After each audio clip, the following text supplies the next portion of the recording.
The group of alumni that are making this argument are from the class of 1969, and they've kind of been a thorn in Harvard Management Company's side for a couple of years now. What exactly are they proposing here? Well, what's really interesting about the letter here is that it's about the timing. There's a new president coming in to Harvard, and that's who the letter is addressed to. And the question is really, how is he going to interact with the head of Harvard Management Company, who oversees the endowment, and what kind of thoughts is he going to bring as one of the members of the board that sits on that oversees the endowment. The other part of it that's interesting here is the timing around the debate of active versus passive management. That is something. There is a debate going on in the world of endowments and foundations. So it does sort of go to the heart of that question. Hey, I'm curious what the debate looks like, because obviously we talk about the active versus passive debate all the time, when it comes to individuals and sort of standard investors.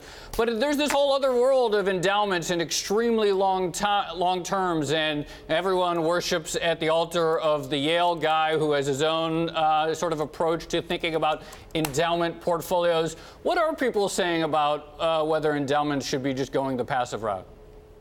I mean, there's absolutely a debate going on about that, and obviously with the S&P 500 outperforming hedge funds and diversified portfolios, it makes sense that there is that debate going on. However, it really is the smaller, $50 to $100 million type endowment. When you get into this world of, multi-billion-dollar endowments, they are the more actively managed portfolios. However, that being said, you look at Harvard Management, and they are investing more in passive strategies because the smartest endowment managers are looking for ways to squeeze out costs anywhere they can. Now, it's not going to be half of the portfolio as the alumni want, but it's certainly it's more than it was before, and it's certainly something that they're talking about, they're thinking about at places like Harvard Management.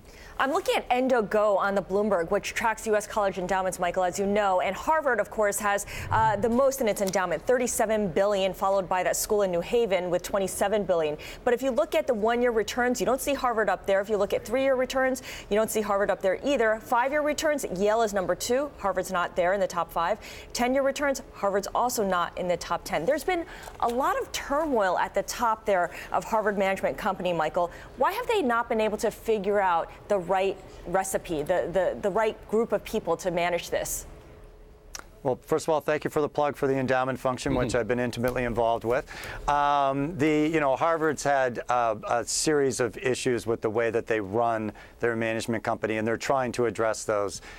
They're cutting, hundreds of people from their staff, and they're looking to manage the endowment more like Yale and more like Columbia, which is where the new CEO is from.